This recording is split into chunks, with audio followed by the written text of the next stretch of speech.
Good morning, everyone, and welcome. This is Joe Scarice, co-founder of the Creative Birth Strategy Podcast in House and co-host of the event, the podcast as well. I want to thank everybody for coming in this morning at 9:30 a.m. Eastern Standard Time.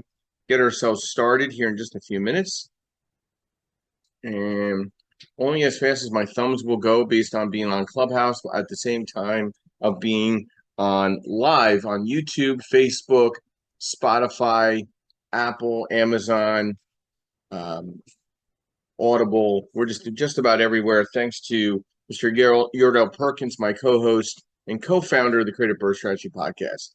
So we'll get started here in just the next few minutes. I'm going to do a quick share and invite some people in. So we'll get rocking and rolling, and we'll be discussing the importance of budgeting for construction lending. Just keep in mind, next Saturday, we will not be having a podcast because I will be presenting at the STR conference in Kalahari, Poconos, for about 500 investors, maybe a little more. I'm not sure. They say it might be a little more than that, but 500 or 600 investors attending. And looking really forward to that and giving a good presentation on lending impacting the STR and MTR industry. So we'll get started here in just a couple minutes, just kind of thumb myself through here to invite people in and let people know that we're up and running. And then we'll thank our sponsors, of course, and get started with that as well. So first, I'd love to thank our sponsors, Mr. Yordell Perkins of Perkatech, who provides social media strategy and architecture to your website design and your social media presence. I'd like to thank Linda Pelagas with Realty 411, national publication for real estate investors throughout the country, providing also national events for real estate professionals to present and provide education to their attendees. I'd like to thank MB Capital with Eric Moss. I'm a referral partner with MB Capital for the last 10 plus years, providing unsecured business lines of credit for investors throughout the country. And then I'd like to thank Lendmark Capital, where I am a senior loan analyst providing asset-based lending nationwide to investors throughout the country in the DSCR space, multifamily, mixed use, single family to four family, fixed to rent, fixed to flip, new construction, blanket loan scenarios, advisory, and strategy. So love to get started here with a couple articles as always, because I like to always catch a couple things I miss maybe on a Saturday morning. Very interesting. Commercial Chapter 11 filings surged in July. Again, we know what's going on with our economy currently. They can astroturf all they want, but affordability and inflation is really hampering down on certain industries. Demand slipping for distressed property auctions. I feel the reason why that's slipping is because I think a lot of the wholesalers that are out there are going after these properties preliminarily, and it doesn't even get to the auction space. So I think that's a very interesting article, but I'm sure that the wholesaling environment has a strong influence in that. Let's see a couple other things here. Let's see. Equip distressed home value surged in Q2, so no loosening in values in certain markets. So there's some foreclosure trending going on in certain regions. So that this is all on the mortgagepoint.com, themortgagepoint.com. And on Mortgage News Daily, rates calmed down a little bit. We're still around that 6.5, 6.6 rate, base rate for conventional. We're at about 6.5 on the commercial investment space. So rates did come down a little bit on the commercial investment space this past week. I do foresee the 5-year Treasury moving down a little more. It does not run parallel with the Fed. So don't get all caught up with the Fed thinking that's going to be something that's going to impact the commercial rate in investments. We follow the 5-year Treasury. Also, keep in mind, conventional lenders, more the traditional lending landscape, they follow a 10-year Treasury. So the 10-year Treasury and the 5-year Treasury don't always follow the trends with the Fed. So keep that in mind when you're evaluating your numbers and trying to not crystal ball, but being realistic on what rates are going to look like. So let's get started with our subject this morning, the importance of budget construction financing and construction lending. Budgeting is a critical component in construction lending because it's directly impacting the success and the viability of construction project. Here's what some of the importance is, and then we'll open it up to the audience. Project feasibility, accurate cost estimation, a well-prepared budget ensures at all costs, including material, labor, permits, contingencies are accounted for. This helps determining whether the project is financially feasible. Loan approval, the lenders assess the budget to ensure the project is within the financial means of the borrower and that the loan amount requested is sufficient to cover the costs. So we look at a feasibility study with the appraisal if we feel the renovations are far exceeding the experience level or the imbalance of the purchase price to the renovation cost. So we as lenders, we're there to protect you as well. We're not there to harm you. We're making sure up and above the appraisal being done, looking at the after repair value, we're also taking into consideration a feasibility to the general scope of work done by the contractor. Then number two, risk management, preventing cost overruns. A detailed budget helps in identifying potential cost overruns before they occur. Lenders are more likely to approve loans for projects that with well-defined budgets that include contingency plans for unexpected expenses. Mitigating lender risk. Lenders are exposed to financial risk if the project exceeds the budget. A comprehensive budget reassures lenders that the borrower has a clear understanding of the project financial requirement. I'm constantly not battling, but constantly working with clients in the BRRRR environment and the fixed flip environment to better understand with their budget, does it make sense to the value that they're trying to look at the back end? Is it making is it creating that improved value based on what you're doing to the property? Then number three, cash flow management, ensuring sufficient funds. The budget outlines the cash flow requirements at each stage of the construction. This ensures that the borrower can meet payment obligations to contractors and suppliers, maintaining the project momentum. So draw schedules, you got to understand draw schedules and the construction budget. Construction loans are typically dispersed in stages known as draws.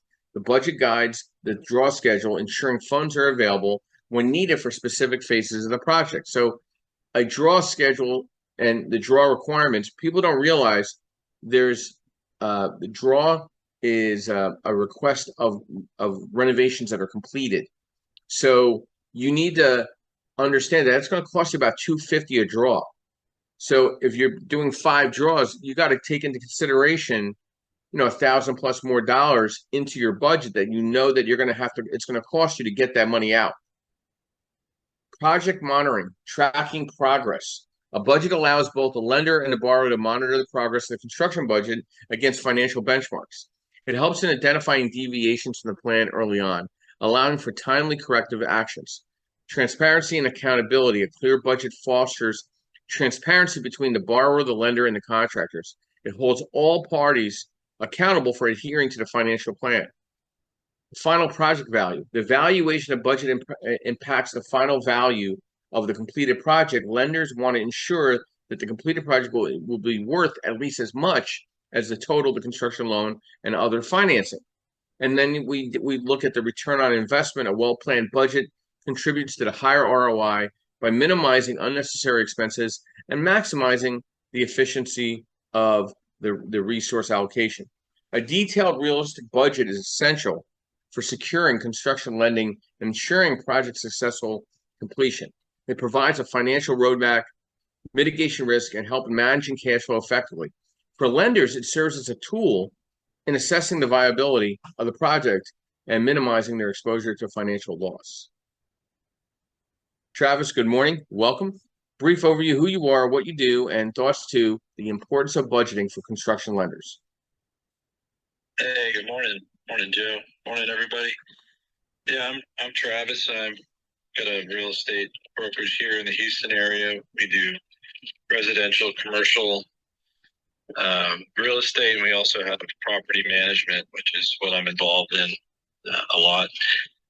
And yeah, we definitely do remodels and make ready like crazy. So yeah, of course, having a budget is important, right? You need to know how much you're planning on spending on a project.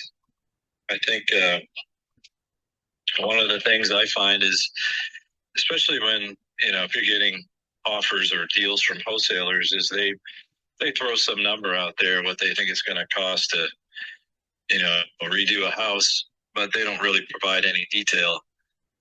And I would say that as somebody that's, new to getting into this, you want to make sure that you're getting with vendors yourself and getting numbers from them to do the things that you think you want to do to the property,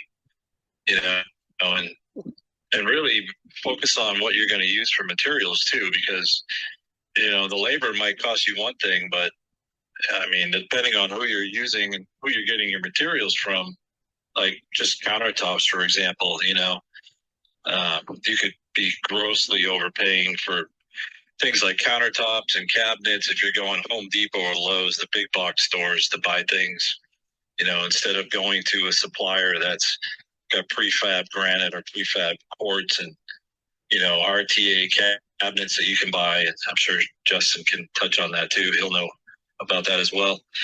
But I do have a question for you, Joe. When you say it costs $250 to get a draw, is that because that somebody's coming out and inspecting the work every time? Like, why is a lender charging money when I've already got a loan? Why would they be charging us money to get the money to pay the vendors?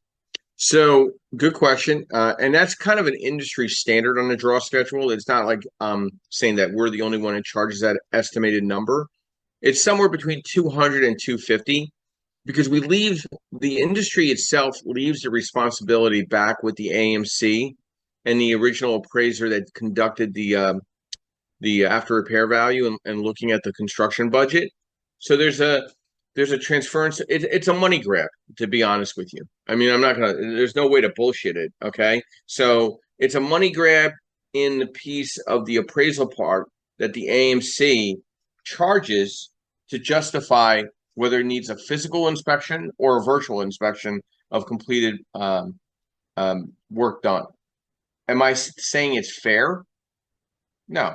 I mean, like, listen, you're paying more for your money on every draw request. I understand that. But this has been a common practice for as long as I've been in the industry. I don't see it changing anytime soon. I am seeing much more virtual draw schedules and a faster expedition of the money being wired into the client's account now that everything is going more virtual, which is I feel better. It's a 48-hour turnaround now at this point. I am seeing more feasibility studies being requested along with the appraisal because I think people feel like they got to take on bigger deals, like bigger construction projects because there's not enough inventory out there. I'm not a fan of them, especially if you don't have the experience level, because the odds of you completing that project are less. I'm still a big fan as a lender. Staying at that 50% of renovations to the purchase price, I think is a very important piece to be at, whether you're new or experienced, because you're turning properties over. You're getting that property ready to get to the next property. You're refinancing and cashing it out, or cash neutraling it and getting all your money back out, and then you go into the next one. Now, the better investors that are doing this are doing anywhere between 5 and 10 deals a quarter, and they're not taking big cash outs. They're taking what they have into it and just balancing out and getting their money back. They're not looking to take anything more than what they have into the deal, and all they're doing is rotating their money over and over and over again. And they're keeping around the 70% loan to value space and not maximizing the leverage and keeping a higher debt service and a higher cash on cash return. So that's some thoughts to add to what you're asking me, Travis. Does that completely answer your question, Travis? Yeah. Sorry, my phone went black. Yeah, it does. Thanks, Joe. It always just was curious to me, like, why they charge us. I get it. I mean, listen, I mean, I'm being honest. It's a money grab. I mean, do they have to charge you? No. I mean, they could just ask for it up front in the appraisal piece and call it a day.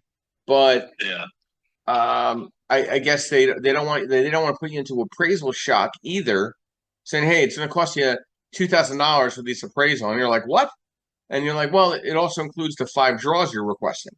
You know what I mean? So Right. they're going to get the money one way or another, and you need them to spot check to make sure your contractor's not screwing you over on completed work to be done. That's another. I mean that's probably the reason why there's such a charge, because they're obviously guarding your money.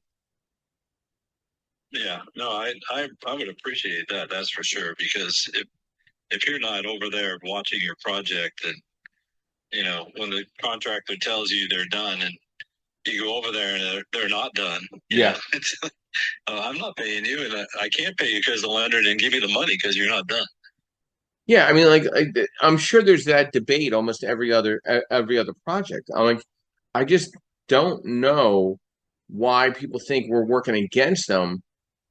Like my best client right now is the contractor that understands the budget, understands the draw schedule, and they're not debating about stuff. They know they got to complete this work. They know they got to complete Yeah. it. So no ticky, no shirty. Remember that old phrase with the dry cleaners? Like, why should I pay out all that money? Yeah. So construction Yeah. budgeting importance, Travis, and I'm going to keep moving this along. Without a budget, it will be exceedingly difficult to plan for costs, both expected and unexpected, to come along with construction project. Some things that you need to kind of keep in mind the importance of construction budgeting for a project. You need to 5 reasons why construction budgeting is important. Saves time and money, prevents the project from getting off track, sets priorities, thorough, efficient planning, and cost estimation. Now, there's hard and soft cost considerations, okay? Costs are incorporated into a construction budget are generally sorted into 2 categories. The first category is hard expenses. This category includes things that involve physical construction costs, such as materials, labor, and equipment rental expenses. The other category is soft expenses. These expenses can be rather difficult to account for because they are less tangible. Soft expenses include costs such as obtaining insurance, interest from the loans, and taxes that may apply to the construction project. Remember, we're not escrowing for taxes on the property. We're not escrowing for water bill, electric bill, any of those other common area maintenance to the project. Now, we are requiring you to prepay for insurance for a year, so we're fully insured during the entire project. And you shouldn't take a full year on a project, but we're assuring ourselves that that money's going to come out of pocket. That's coming out of your pocket. That's not part of the budget. So personally, I think on any construction budget you come up with, you should be defining a 20% contingency to your numbers, not 10. I think 20% is a safer bet. And in some cases, depending on the heavy lift, maybe even 30%. Justin, good morning. Welcome. Brief overview, who you are, what you do, and thoughts to a discussion, the importance of budget for construction lenders. Yeah. Good morning.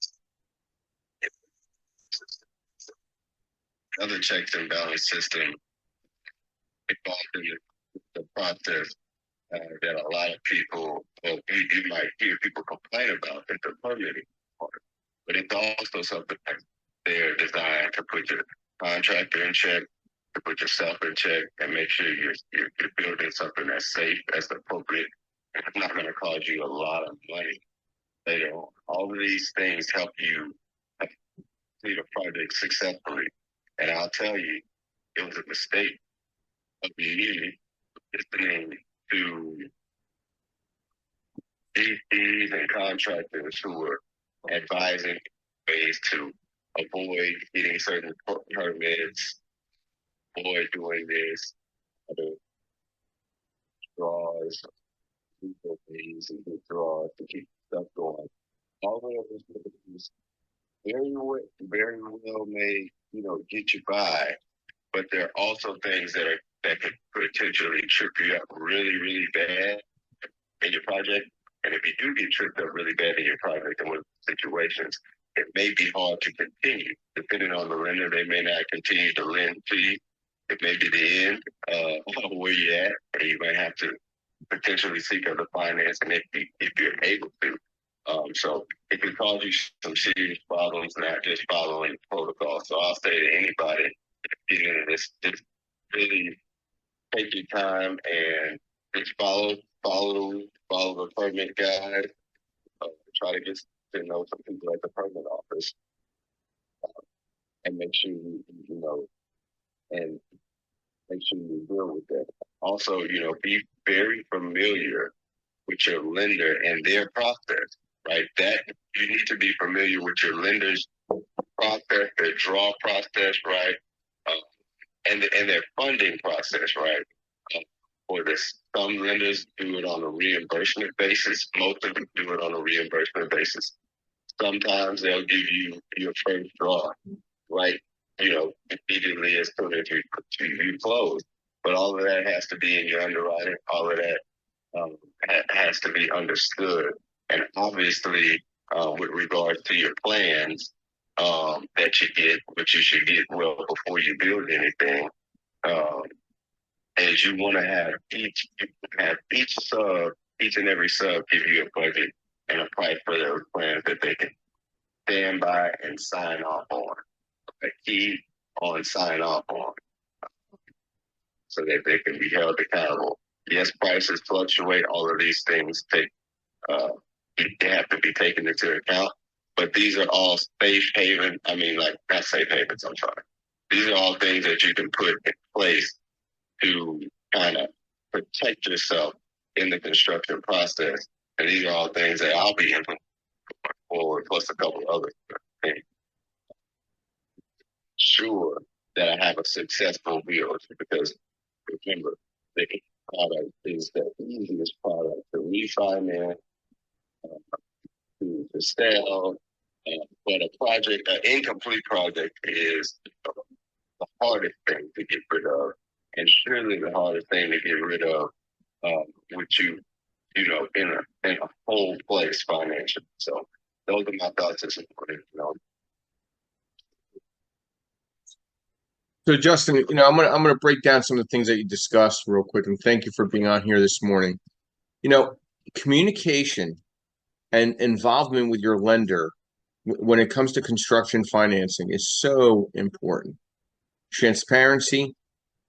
I'll work with somebody if it makes sense, but they need to bring up. You need to bring up things ahead of time. It's not always the case that you're aware of them, but making people aware of things ahead of time. Like, I had a situation where one of my clients, he somehow, and I only mentioned it 5 times during the entire process, he wasn't aware of the draw cost. He's like, well, Joe, can we do something about the draw cost where they can back it out of my disbursement? I said, yeah, sure. You don't have to pay it up front. No problem. And he goes, well, listen, I'm going to need, X amount of more draws. Is there something we could do with the pricing? I said, well, let me talk to the AMC and have a discussion, because he goes, because that'll dig into my bottom line. And I said, okay, let me have that discussion with them. And we work something out a little differently where it's not impacting him during the construction process. But we had that conversation up front. And also, I have deeper discussions and better understanding one's experience in the past 4 years to justify the leverage for a client. Like, everybody wants 100% financing, but they don't deserve it since they don't have any experience or the lack of. So, like, I mean, I'd love to give everybody 100% financing if you qualify, but you don't qualify, and or your credit's not there. Listen, in construction financing, having a credit score above 700 is compelling.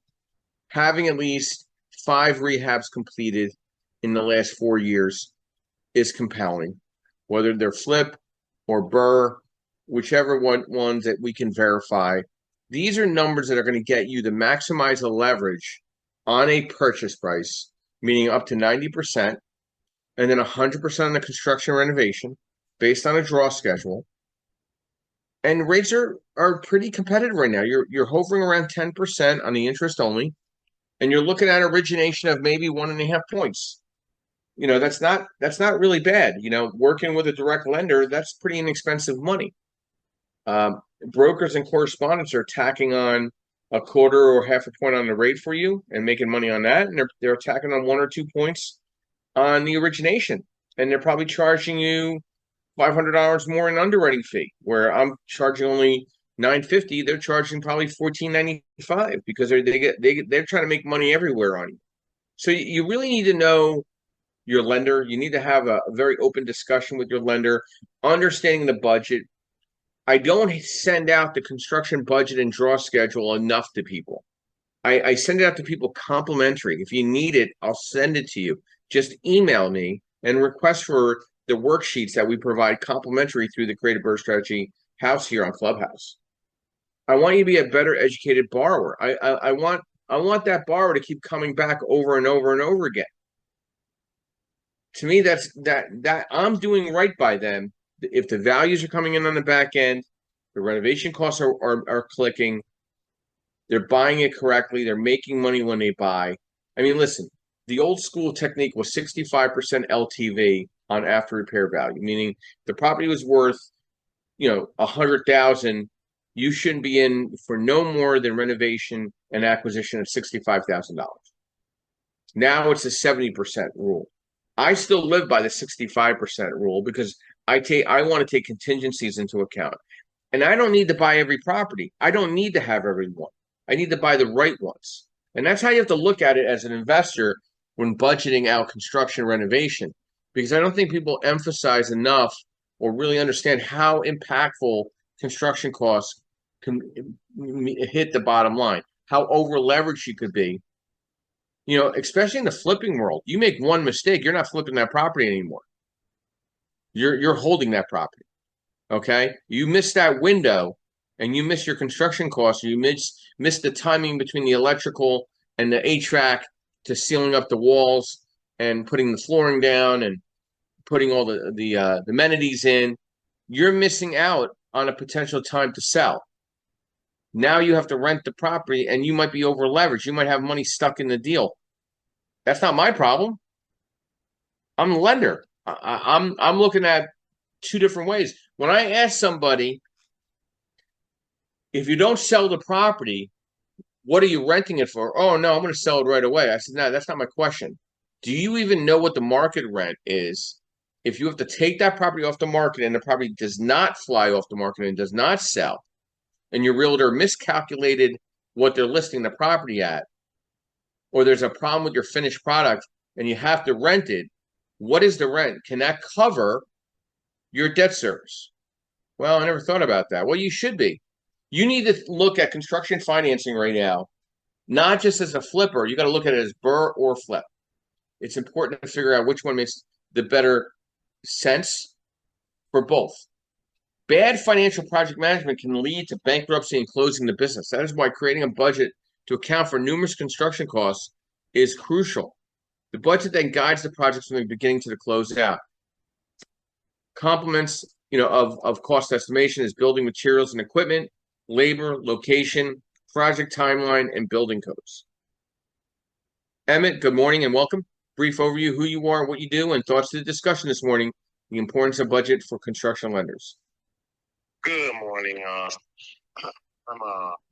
well, I would consider myself a former wholesaler, now just an investor and consultant, and I'm studying actual development.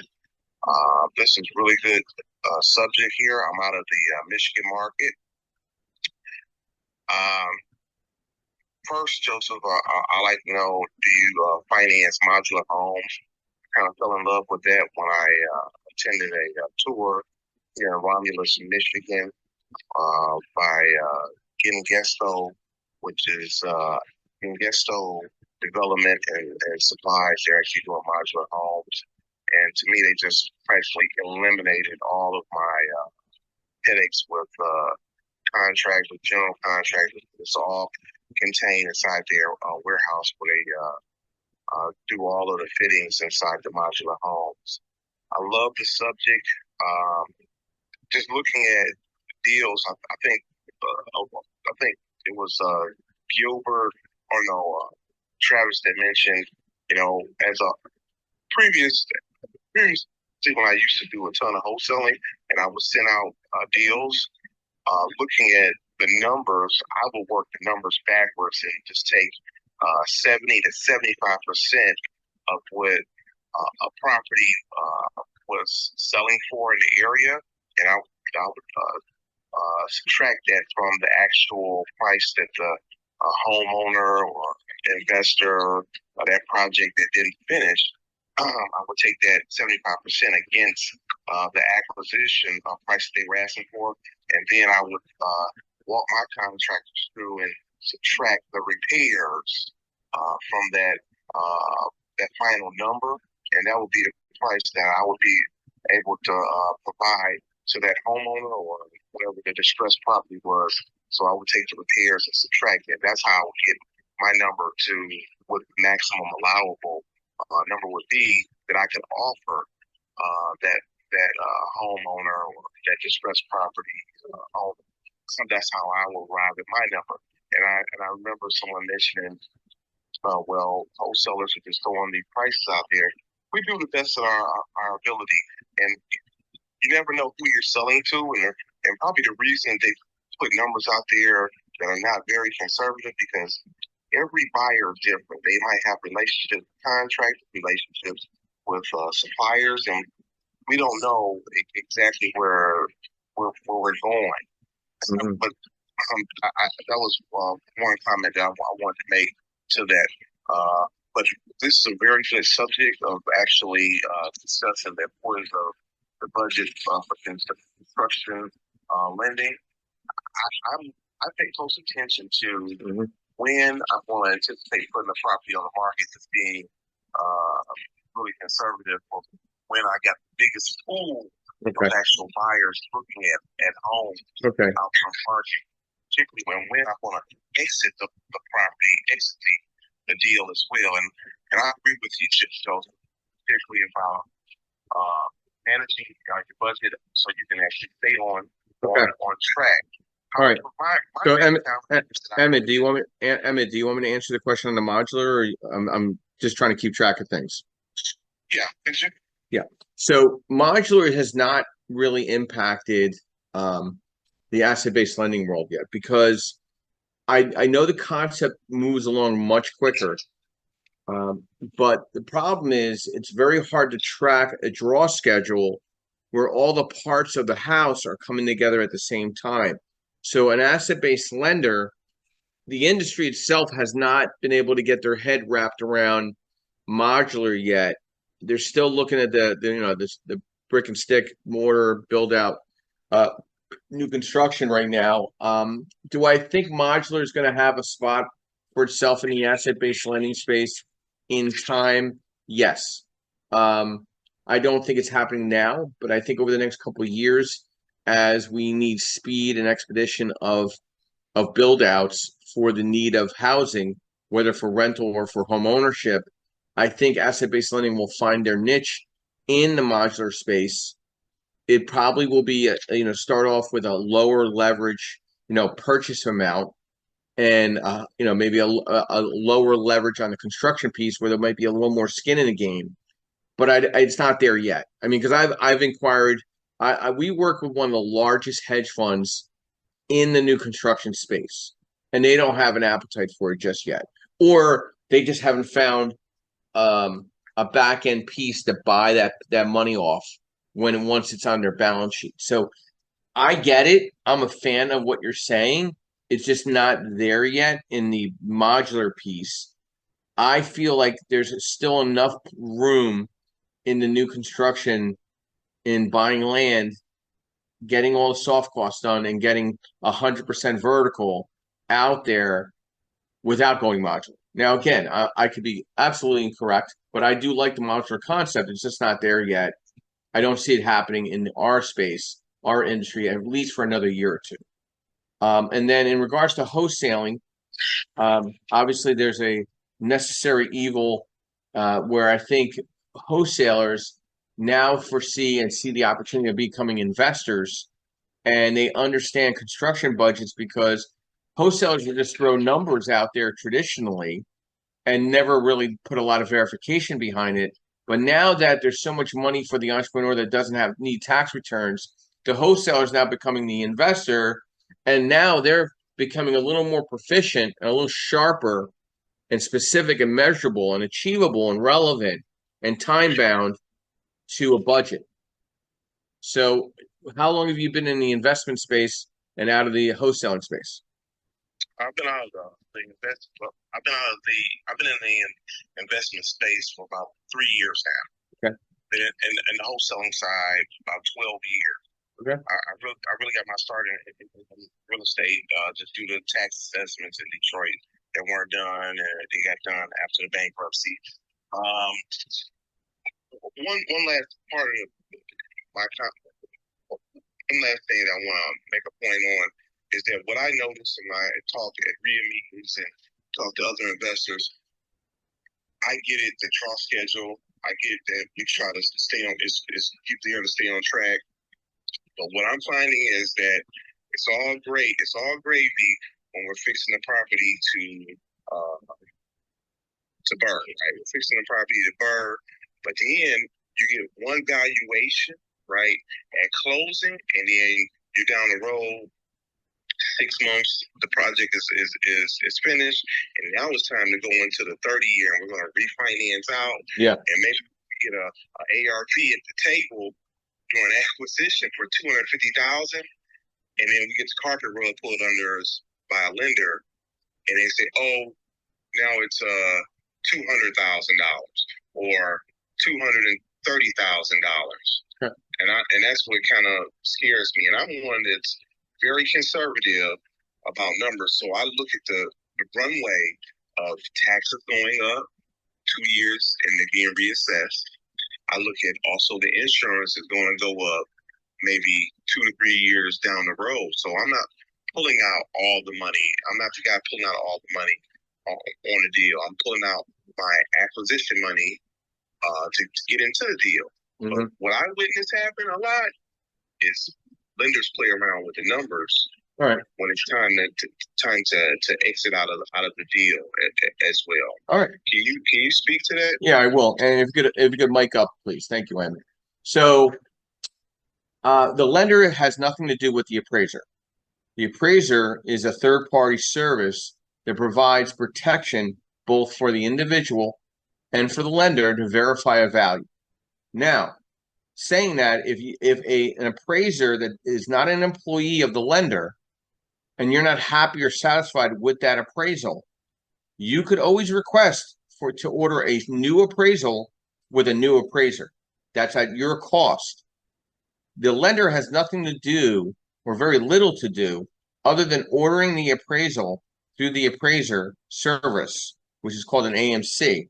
So I know it's easy to blame the lender on things, but the lender needs that appraisal service to order the appraisal. Then the underwriting department reviews the appraisal that comes back. Now, if it looks crappy or it's poorly done, our underwriting department will call it out and go back to the AMC and say, listen, this is really not a very good appraisal. We need better comps to be used. We're looking up comps just online ourselves, and we find better comps ourselves. So obviously we're looking to make sure that, one, the client is protected, but two, we're also taking a protection for ourselves, where I can give you a great example. I had a 5 unit where the individual bought this property. It was in a tougher area of Philadelphia, and there was a bunch of board ups in the area, and I was a little concerned. Like, can this gentleman handle this property? It's in a rougher area of Philadelphia. He thinks it's worth one thing. We think it's worth another. We came close to the number, but the problem was the area wasn't safe. I mean, the high crime activity, the management company didn't have the experience level in that area. I had to turn the loan down more than anything else because my concern was that this guy was going to lose the property in time because it was going to be poorly managed out. Was that my decision making? Yes. And was that my confirmation with the client? Yes. Did I have to call him and tell him the truth? Absolutely. Now it's not, again, that's where a lender gets involved, but they only get involved once they get the appraisal back and the appraiser gives an opinion. I actually drove out to the location. Like sometimes I fly to locations and go and see these properties because I need to better understand what I'm looking at, what the client's doing. So I'm a different type of lender. So I don't know who you work with, nor do I want to know, nor do I care to bring their names up. But the lender has nothing to do with the appraiser because that's a separate company and third party provisionary protection for all parties. And that's where I'll leave that. And I hope that answers your question. And we'll keep moving along with this discussion this morning because I think understanding budgets and initial goals and guidelines, this is a necessary measure to make sure your project stays on track. Okay? It's very important setting the priorities in the right direction. Gilbert, good morning and welcome. Brief overview who you are, what you do, and thoughts to our discussion this morning, the importance of budget for construction lenders. Hey, good morning, Joseph, Travis, Justin, Gilbert Oparanco, managing partner of Grace Building Company. We are a development company located down in Houston, Texas. Our specialty is in 1 to 4 door new construction. So we always underwrite back to appraisals always back to rents in the area. So something I just want to reiterate that I heard earlier is like before you do any BRRRR or new construction lending, you have to understand the sub-market of where you're doing your project. Because if you don't understand it, you're probably going to get yourself into trouble. What I mean by that is you got to understand what the rents are in the area, if there are any restrictions against use of building, those type of details. But just to stay on topic, so one of the line items that gets people in trouble, like we build for other clients as well. I build for myself, build to rent, have multiple doors. We do build to rent for local Houstonians and also out-of-state investors. But I'll share with you guys one of the biggest line items that gets people in trouble. You never see anybody talk about it on Instagram marketing or Facebook marketing when they talk about all the hundreds of thousands of dollars you can make selling houses. But here's the truth. The holding costs get a lot of people in trouble. When what I mean by that, in most short-term lending, as what Joseph does, most lenders they give you anywhere from 9 months to 18 months on the market to get projects done with 1 to 4 doors. And so the place where people get into trouble is they don't account for how long the project is going to take them, right? You always think you're going to be in and out of a project, and the mistake a lot of people make is they hire the cheapest trades, cheapest contractors, and a lot of times those guys just end up reselling the work, and it takes a little longer to get things done. You may never get it done. And so lenders, what they'll often do, as long as you're paying the interest, if you're getting near the end of the lending term and you're not done, some lenders will give you like, all right, we'll give you 3 more months without charging you for free, right? And as long as you're paying the interest payments, they're okay. Some lenders are going to charge you an extension fee, automatically if you go too long. And so what ends up happening, as long as you're making these interest payments, you'll see these loans sometimes stretch out over a year. I've seen some go over 2.5 years, and you're consistently making these interest payments, and that's where your equity is going. So that's what gets a lot of people in trouble. And then lastly, I'd add this, since we're talking about budgets. That old saying, you make money in the buying real estate is true, right? No offense to any realtors in the room or realtors, wholesalers, or whoever is a seller, but your acquisition price is everything. Now, why in the world would I trust a realtor to tell me what a piece of land is worth and what I can do with it? Of course, they're trying to sell the land, so they're going to sell it and try to sell it for as much as possible. So I preach to people in my area, you never want to pay more than 15% of the ARV if you're doing a 1 to 4 door project. And honestly, I like to, for my own personal projects, I don't spend more than 10% on the land acquisition cost, because if you pay too much for land, there's your equity right there. I'll give you a quick real story, Joseph. I had this client, they bought 5 lots. They were contiguous lots for $450,000. 6 months before they bought the lot for $450,000, the buyer had purchased that same lot for $240,000. So there was a $200,000 gap. And so that's where the client's equity went. And people just don't understand that that's where it goes. So those are just my points. When it comes to budgets, you have to underwrite how long this project is going to take you, and your acquisition price is everything. Thank you, Joseph. Thank you, Gilbert. And I want to add something. You brought up a very important subject people avoid, the monthly payment. And it's a contingency fund. You need to set up a separate account on every deal you're doing. Now, again, depending on how long the construction timeline is. So if the renovation's $50,000, I'm just using a number. Technically, $5,000 a week can be spent on a budget with a 3-man crew going in there and busting out. So that's 10 weeks. So let's add 2 or 3 more weeks to that. That's technically 90 days. I'd set up an account for 6 months worth of contingency payments, no matter what, where they could draw that money out separately from any other money that I'm using on indirect or direct costs. And indirect costs are, permits, insurance, site security, crap and giggles. The direct costs are, the impact of the construction, such as labor, materials, equipment rentals, unexpected moving parts to the project that you might not have took into account into the draw schedule. Dissecting this construction budgeting processing, like Gilbert was saying, and part what Emmett was saying, is evident that budget is not just about tracking expenses, but it's a strategic tool to ensure projects are financially feasible, risks are managed, and resources are allocated efficiently.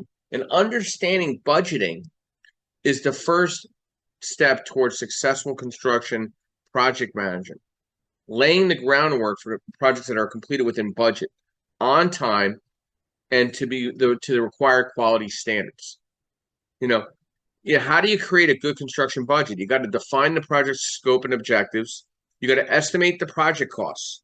There's labor costs, subcontractor costs, like Justin brought up, material costs, equipment costs, overhead costs, calculated expected profit, factor influencing construction budgets, marketing trends, and material costs.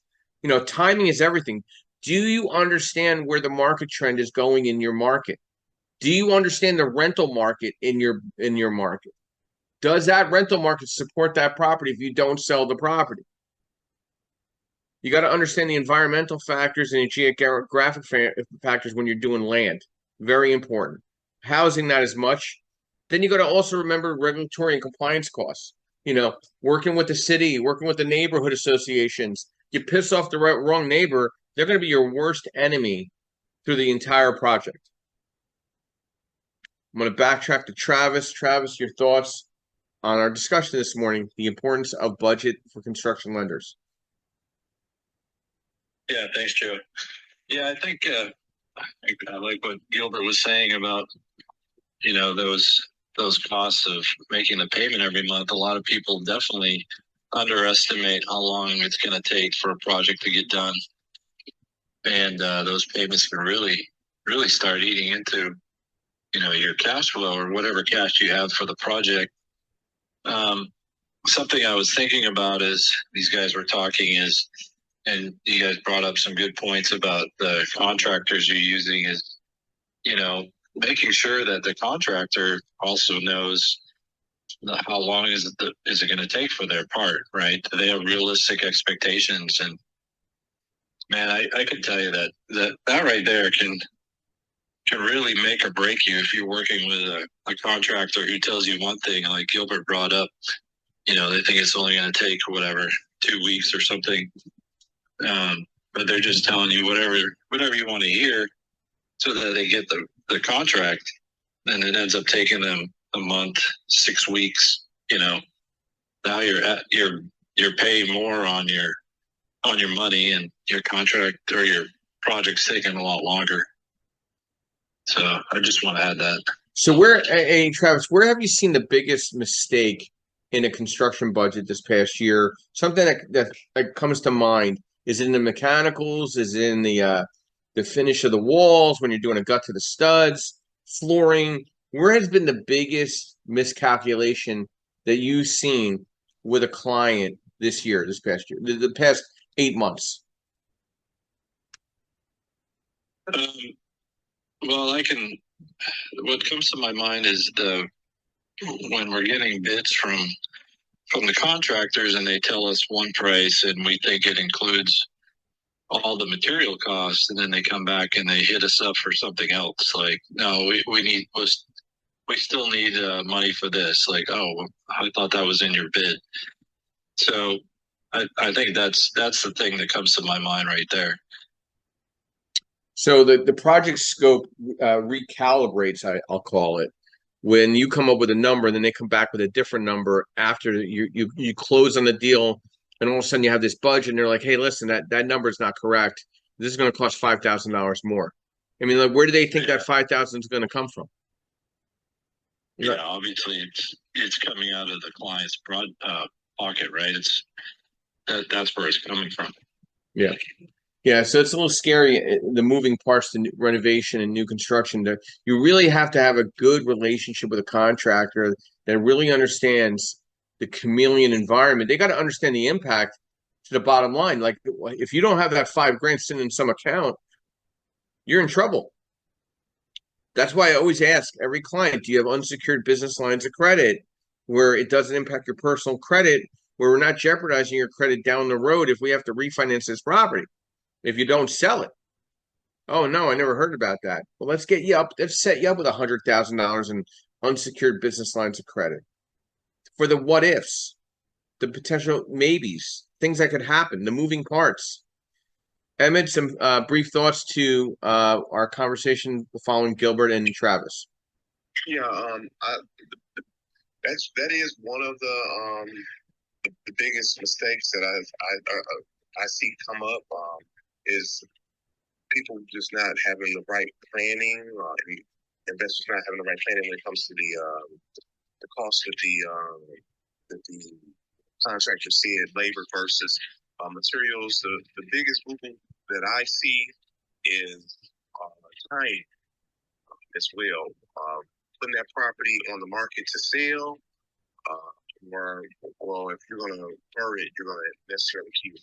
Mainly putting that property on the market to sell, especially and knowing your market, because in Detroit it can be block to block, neighborhood to neighborhood, and if you're at a certain price point, which is north of $250,000, and you don't know what your DOM is looking like, your days on market for that particular neighborhood, and did your research, then you're going to sit with that property, especially when you're looking to do this after August and put it on the market, because everybody's back to school. And, it's just down the road. And I just can't help but just be reminded about the tour I had, and all the contracting work is done with that modular home. And, I don't have to deal with that headache anymore. I just got to deal with the city and prepare my dirt. And that's why I'm shifting towards that way. And land is cheap here in Detroit.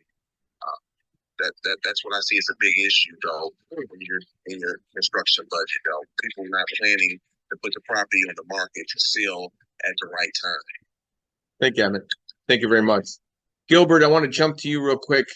Is there some basic software, some digital solutions that you might suggest for an investor to look at to complement a general contractor, some type of construction reporting, estimation, cost management software, something that schedules construction scheduling tools? Do you have any suggestions, Gilbert? Well, to be honest with you, I don't have suggestions in that area. You're breaking up a little bit. Gilbert? I can't hear you, Gilbert. You might want to come in and out. I can't hear you. Travis, do you have any suggestive digital solutions for accurate budgeting requiring for investors to look at? Are you working on one now currently? Honestly, no. I mean, we usually use, like spreadsheets, Google spreadsheets or something to put together our budgets and just track where we are, what everything's supposed to cost. I haven't got that sophisticated where I've found a software that, tracks the projects like you would do in software development or something like that. I haven't crossed that yet. I'd have to touch base with one of my higher level local guys. There's one gentleman, he's working on 5 to 10 projects a quarter. I got to see what software he's using to track all of it. There's no way he's doing it all on a spreadsheet. It would be new. He'd be out of his mind. He wouldn't get any sleep. So I got to find out what he's using so I could put that out there in front of everybody in a further discussion. Artwork. Let's see what artwork. We use Trello and Company Can. Thank you, Stephen. Stephen's a new attendee of our podcast, trying to get a feel. We're going to have him up here very soon. I just wanted him to get an idea how we run this room. It runs a little differently than any other room, I think. So thank you for that, Stephen. Stephen will be coming up in the next sessions next week, which I'm excited about. I just wanted him to get more familiarized with it. And R. Burke, Builder's Trend. Okay, so there's some software that we need to keep in mind. Justin, I know you were on the call. Any thoughts or final thoughts to the importance of budgeting for construction lenders? Justin, are you there? Yes, I'm here. Any thoughts and challenges and solutions in construction budgeting? Yeah, I heard somebody mention company cam. Company cam is something that I use as well. I think for the more sophisticated bills and stuff, I just related to technology this year. You have exact, you have, but that's like design stuff, but you also have.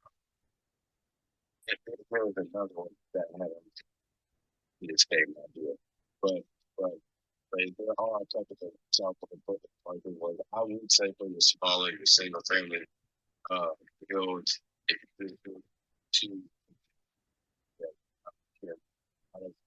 sales something similar, maybe sophisticated Excel spreadsheet.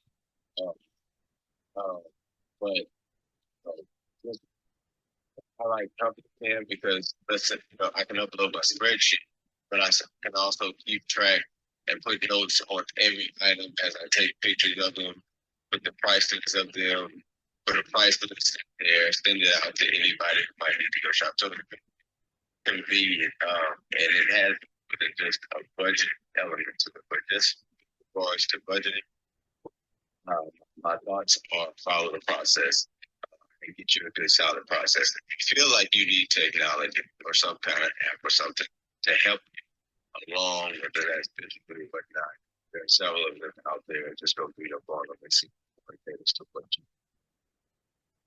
Thank you, Justin. Guys, great discussion. I want to just finalize how to avoid some construction budgeting pitfalls. I want you to kind of keep this in mind in the back end of this great discussion this morning. I want to thank some of our new guests, and we're going to be adding more new guests over the next couple of weeks as well. Define your budget and your schedule early. Foster proper client communication. Plan for contingencies and learn from your past challenges. So I want to thank our sponsors, of course, Mr. Yardell Perkins of Perkatech, our social media architect, to the podcast co-founder, co-sponsor. Please reach out to them with any social media questions, of course. MB Capital, the unsecured business line of product that we provide for investors, contingency money. It's there for you to use and leverage in the commercial veil. I'd like to thank Lendmark Capital, which is I'm a senior loan analyst. I'm an asset-based lender nationwide, providing long-term and short-term money on the DSCR, multifamily, single family to four family, mixed use, fixed to rent, fixed to flip, and new construction. And I'd like to thank Realty 4-in-1 with Miss Linda Pelagas, who provides a national publication for real estate professionals throughout the country, as well as national events, East and West Coast. Next Saturday, we will not be having a room morning. I will be at the STR conference in Kalahari, Poconos. Look forward to presenting on lending impact to the STR and MTR space. We'll be back Sunday morning, 9:30 a.m. Again, we provide worksheets for our investors to better pencil your deals down, including a construction budget and a draw schedule. So please reach out to me for that. We also provide a CE course for licensed real estate agents in close to 40 states on asset-based lending, and we cover construction in that discussion. It's a 3-credit CE. If you'd like to schedule that at your association or your RIA, please let me know. And if you don't know, we have a great website with almost 60 podcasts already at this point at creativeburststrategies.com, which is the link above. Be part of this great educational platform where we're providing consistent theme of education, networking, and strategy. My quote this morning, I always like to finish off with a quote. A dream written down with a date becomes a goal. A goal broken down into steps become a plan. Backed by action becomes a reality. Everybody have a beautiful Sunday morning. Take care of yourself, and I will be ending the room in the next 30 seconds. And thank you.